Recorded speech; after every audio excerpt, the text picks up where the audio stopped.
Okay, good morning students. So in this video we will discuss about the question and answers of basic writing skills in class 10th book. It is of chapter 5 and for class 9th it is chapter 4. Okay, it's just a common topic, so I'll make a common video for question and answers of it. Okay, first of all everybody make sure the brightness of your mobile is full. तो आप अपने phone की brightness को full कर लेंगे। Next, अगर pixel size कम आ रही है तो आपने यूट्यूब में पिक्सल साइज़ को सेट करेंगे, वीडियो क्वालिटी को सेट कर लेंगे 360 पे। तो ये वीडियो HD में रिकॉर्ड है, आपको पिक्सल्स की प्रॉब्लम नहीं आनी चाहिए। तो आप यूट्यूब से अपने वीडियो क्वालिटी को चेंज कर सकते हैं, ठीक है। Okay, so let us start with question number 1.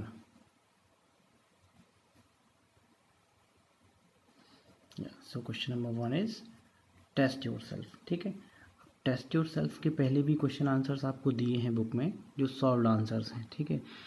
तो सॉल्व्ड आंसर्स को भी आपको पढ़ना है ना, रीड करना है, मेमोराइज करना है।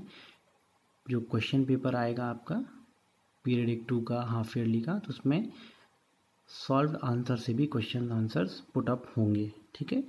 वहाँ से भी क्वेश्चन आंसर्स आएंगे, choose the correct, fill in the blanks, वहाँ से भी आ सकते हैं। तो आपको उसको भी याद करके रखना है। प्लस कॉपी में आपको केवल टेस्ट योर सेल्फ को ही लिखना है। सॉल्व्ड आंसर्स को आपको कॉपी में, आपकी नोटबुक में नहीं लिखना है, ठीक है। केवल टेस्ट योर सेल्फ के क्वेश्चन आंसर्स ही आपको अपनी टेक्स्ट बुक में, नोटबुक में लिखना है, ठीक है। तो क्वेश्चन नंबर वन है आपके, मैंने इसमें आपको करेक्ट आंसर्स ही आपको दिए हैं, जो भी राइट आंसर्स हैं उनको ही लिखा है मैंने इसमें। तो क्वेश्चन नंबर 1 है आपका टिक द करेक्ट आंसर्स या tick the correct options. So first question जो है, which of the following fields use writing as a medium of communication. तो इसमें 4 ऑप्शन है आपके लिए, मेडिसिन, टेक्नोलॉजी, एजुकेशन। तो चारों इसमें हैं, तो ऑल ऑफ दीज इसका आंसर हो गया। नेक्स्ट बी क्वेश्चन आपका है, which of the following is necessary for effective writing. Effective writing के लिए क्या नेसेसरी है, तो इसमें आंसर है आपका ग्रामर एंड स्पेलिंग्स, ठीक है। Next, concept and idea. Question answers की मैं आपको एक PDF अलग से भेज दूंगा, तो उसमें कोई दिक्कत नहीं है, ठीक है। अगर आपके पास क्वेश्चन आंसर्स नहीं है तो इसके साथ में एक PDF भी भेजूंगा वीडियो के साथ आपके व्हाट्सएप ग्रुप पर, ठीक है। PDF भी आपको वहाँ मिल जाएगी। Next C, question number C है आपका, which of the following is not there in a phrase. Phrase में नहीं है, तो क्या नहीं है, फ्रेज में क्या क्या नहीं होता है, सब्जेक्ट एंड वर्ब नहीं होती है। Next D question, simple sentence is made up of. तो सिंपल सेंटेंस किससे बना होता है, 1 क्लॉज से बना होता है, ठीक है। Next, the noun that can be perceived through 5 senses is known as. तो जिस नाउन को हम अपने 5 सेंसेस से कंसीव कर सकते हैं वो होती है कंक्रीट नाउन, और जिसको कंसीव नहीं कर सकते हैं वो होती है abstract noun.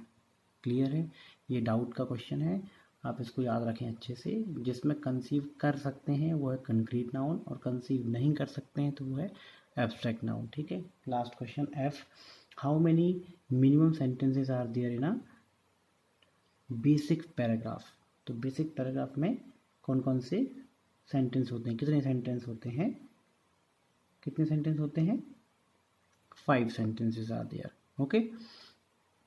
The next question number 2, true and false. यहाँ पर भी मैंने आपको सीधे आंसर्स दिए हैं, तो एक ट्रू है, बी फॉल्स है, सी आपका सी क्वेश्चन है, in compound sentence the main clauses are connected with conjunctions. तो ये ट्रू है, बिल्कुल कंजंक्शन से कनेक्ट होते हैं। Next, an adjective show the relationship between the noun and pronoun and other noun.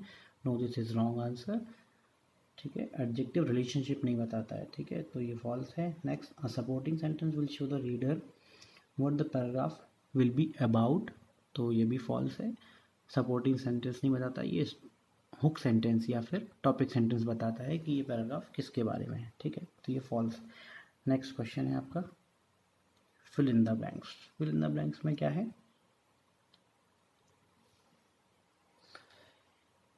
Fill in the blanks, fill in the blanks first, write skills help to measure the intellect and intelligence of a human being. इसमें 2 fill in the blanks, 2 blanks हैं, तो first blank में लिखना है आपको intellect और second blank में लिखना है आपको इंटेलिजेंस।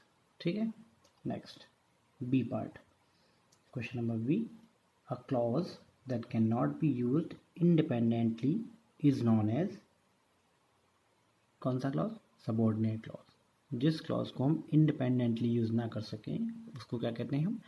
सबऑर्डिनेट क्लॉज कहते हैं। ठीक है, next the type of sentence that ask question is known as, C वाला रंग देख रहे हैं हम, सी, तो वो सेंटेंस जो क्वेश्चन पूछता है उसको क्या बोलते हैं हम? Interrogative sentence. ठीक है, next use the conjunctions to complete the sentence, conjunction का यूज करना है हमें, तो सेंटेंस क्या है? Read the passage carefully and लगाएंगे, एंड से मैंने जोड़ दिया, and answer the questions that follow. ठीक है, next last one, the 4 key element of paragraph writing, तो पैराग्राफ राइटिंग के आपको 4 की एलिमेंट्स बताने, क्या क्या हैं? Unity, order, coherence and completeness. तो ये 4 आपके फिल इन द ब्लैंक हो गए। ठीक है, बाकी चैनल को सब्सक्राइब करिए प्लस बेल आइकन को दबाइए। सब्सक्राइब करने से क्या होगा? मेरी सारी वीडियोस आपको मिल जाएंगी चैनल पर, प्लस अगर बेल आइकन दबाएंगे तो नोटिफिकेशन भी मिल जाएगी। जैसे ही मैं वीडियो अपलोड करूँगा तुरंत आपको आपके यूट्यूब में नोटिफिकेशन मिलेगा कि मैंने कोई वीडियो अपलोड की हुई है। ठीक है, तो दोनों दबाएंगे तो आपके लिए बेटर रहेगा, subscribe plus bell icon. Okay, next question number 4, short answer type questions देखेंगे। फर्स्ट क्वेश्चन क्या है? Give any 2 reasons to show that effective writing skills are important. ठीक है, ऐसे 2 रीज़न बताने हैं जिससे इफेक्टिव राइटिंग स्किल्स इंपॉर्टेंट रहे। तो फर्स्ट रीज़न क्या है? Writing skills help us to communicate our message easily with clarity to an audience.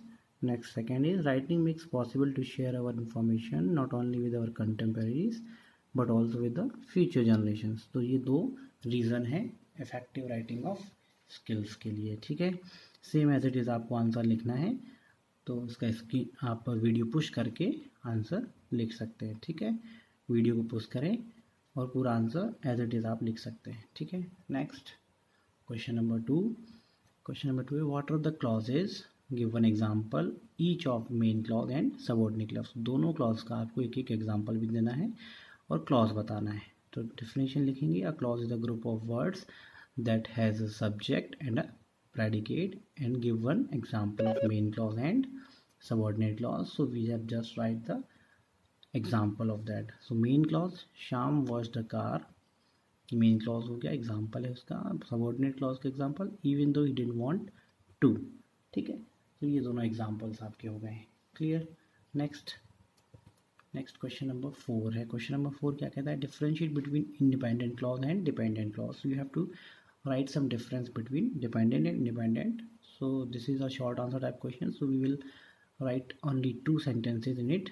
Okay, so first one is independent clause, main clause sometimes act as a sentence. Okay, इसको हम as a sentence use कर सकते हैं। Next, independent clause cannot act as a sentence. Then second point in independent clause, main clause always gives us a meaningful sense, but the dependent clause does not give us a meaningful sense. Okay, so these are the two points in each and every clauses. Okay, next question number 4, what are the conjunctions, give example. So you just write the definition and one example of it. What is the definition? A conjunction is a word that joins words, phrases or a clause together. Okay, and one example, so I ran to the door but he had already left. So here I joined the 2 sentences by the help of but. Okay, then question number 5, differentiate between simple and complex sentences. Okay, so you just write the difference between simple and complex. So here also we mention the 2 points because it's a short answer type questions. If it is a long answer type, then we will make the more points in it. Okay, so first point is it is made up of one clause or one independent clause. Okay, it is made up of one independent clause and one subordinate clause. Then second point in simple sentence, so one example, he ate an apple. Then second point in complex, Tom cried because the ball hit him. Okay, So one example of every. So these are the 2 points in simple and complex sentences. Okay, the next question number 6, what is the function of supporting sentence in a paragraph? What is the function of supporting sentence in a paragraph? तो paragraph में जो supporting sentence है उसके function क्या क्या है, supporting sentence का क्या फंक्शन है, ठीक है। तो सिंपल सी डेफिनेशन है, supporting sentence provide explanation in support the topic sentence of the paragraph. It include fact, reasoning, statistics, supporting details, example etcetera to make a statement more convincing. Okay, just ये 4 lines आपको लिखनी है और here your short answer type finish and the next start with the question number 5 long answer type questions, ठीक है। first question is what is a sentence, briefly discuss the various types of sentences। so यहाँ पर क्या करना है, हमको definition लिखनी है पहले sentence की, फिर आपको क्या करना है, आपकी कॉपी में sentence ये सेम आपको ऐसा लिखना है, फिर आपको heading लगानी है। क्या heading लिखेंगे आप, on the basis of function, ठीक है। heading लिखने के बाद आप क्या करेंगे, चारों फंक्शन जो उसमें 4 पॉइंट्स हैं इसमें on the basis of functions में चारों लिखेंगे आप, ठीक है। उसके बाद फिर हेडिंग लिखेंगे अपन on the basis of structure, फिर स्ट्रक्चर के चारों अपन विद डेफिनेशन आप लिखेंगे, ठीक है। समझ में आ रहा है ना। सबसे पहले किसका लिखेंगे, हेडिंग बनाएंगे, इतना लिखने के बाद हेडिंग बनाएंगे on the basis of function, ठीक है। तो स्टार्ट करते हैं।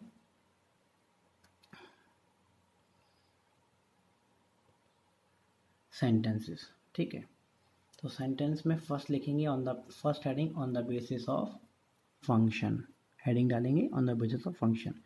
अब on the basis of function में फर्स्ट सेंटेंस क्या आता है, डेक्लेरेटिव सेंटेंस, ठीक है। अब डेक्लेरेटिव सेंटेंस के अंदर हम लिखेंगे डेफिनेशन, उसकी क्या डेफिनेशन है, this type of sentence are used to convey information और to make a sentence statement, okay, they always end with the full stop, clear. So this is the definition of declarative sentence. So you just push the video and write the definition of declarative sentence. Okay. The next is what? Second sentence. Second is what? Interrogative sentence. So what is interrogative sentence? Just this type of sentence are used to ask questions. Okay. They always end with the question mark. Got it? So just push the video and write your answer. Next is what? Next is the imperative sentences. So imperative sentence क्या होते हैं? The imperative sentences are those sentences which having command, request, advice or an order. Okay. They always end with exclamation mark as well as the full stop. Clear? So doubt तो इसमें होना नहीं चाहिए क्योंकि classes में हम समझ चुके हैं ये सब कुछ। तो यहाँ पर आपको केवल क्वेश्चन आंसर्स लिखने हैं, ठीक है। Next last sentence is what, in function exclamatory function sentences.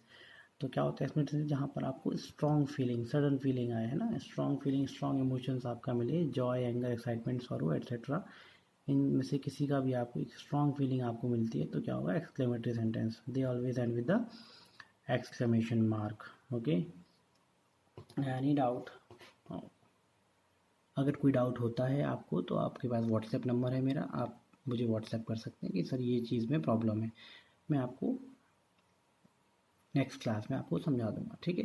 Next, अब हम लिखेंगे नेक्स्ट हेडिंग लिखेंगे on the basis of structure, ठीक है। अब स्ट्रक्चर के अंदर फर्स्ट पॉइंट क्या बनाएंगे हम, सिंपल सेंटेंसेस, ठीक है। तो first point on the basis of structure के अंदर फर्स्ट पॉइंट सिंपल सेंटेंस। तो सिंपल सेंटेंस क्या होते हैं, डेफिनेशन क्या है सिंपल सेंटेंस की, थोड़ा सा वेट करेंगे, ओके।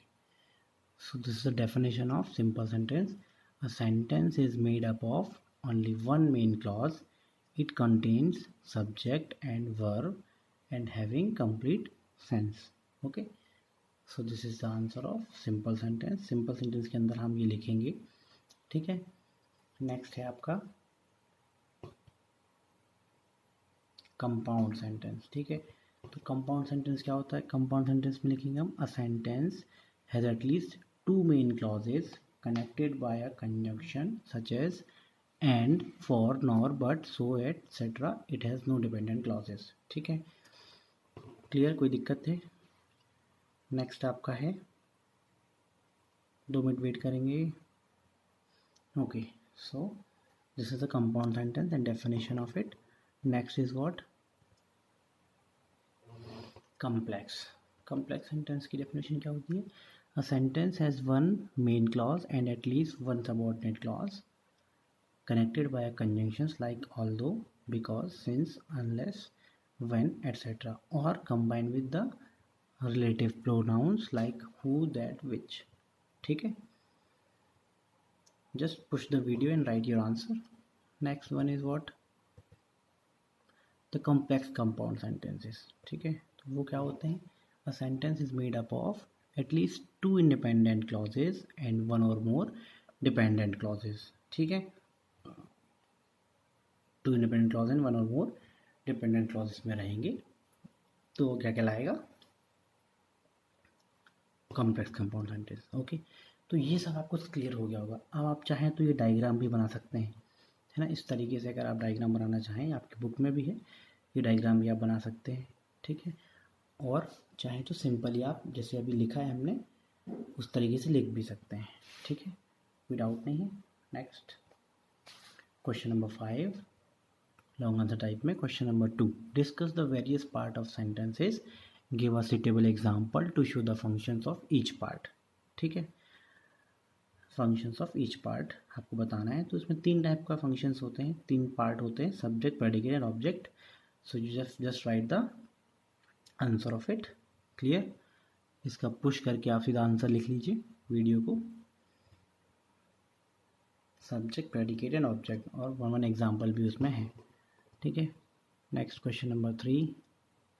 क्वेश्चन नंबर 3 है, what is noun, discuss the various types of noun या वेरियस टाइप्स ऑफ इट। तो मैंने इसमें लिखा हुआ है आपको कि फॉर क्लास 10th ये आंसर आपको मिलेगा पेज नंबर 42 पर। ये जो लिस्ट देख रहे हैं आप पूरी नाउन्स की, ये पूरी लिस्ट आपको बनानी है। ठीक है, आपकी फेयर कॉपी में आपको लिखना है, नाउन की डेफिनेशन लिखनी है, प्लस ये पूरी टेबल आपको बनानी है। ठीक है, तो क्लास 10th के लिए मिलेगा पेज नंबर 42 पर, और क्लास 9th के लिए मिलेगा पेज नंबर 33 पर। ठीक है, what is noun, discuss various types of it. Okay, next, discuss the various element that should be kept in mind while writing a paragraph. तो पैराग्राफ जब राइटिंग करते हैं तो कुछ एलिमेंट्स को हम अपने दिमाग में रखते हैं। तो वो एलिमेंट्स क्या क्या हैं, हम पढ़े हुए हैं। 4 एलिमेंट्स होते हैं, unity, order, next coherence and completeness. ठीक है, तो फर्स्ट 2 आर, पहले 2 आपके स्लाइड में हैं, जस्ट पुश करेंगे हम वीडियो को, इनको राइट करेंगे। ठीक है, और नेक्स्ट 2 हियर इट इज, ये आपके नेक्स्ट 2 हैं, कोहेरेंस एंड कंप्लीटनेस।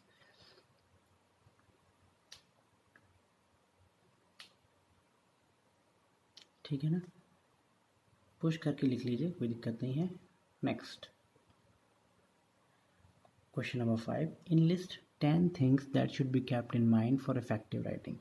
तो जो हमने पढ़ा था टिप्स फॉर इफेक्टिव राइटिंग, तो वो टिप्स आपको ये लिखनी है। ठीक है, ये टिप्स आपको क्लास 10th के लिए आपको पेज नंबर 47 पर मिलेगी, और क्लास 9th के लिए पेज नंबर 37 पर मिलेगी।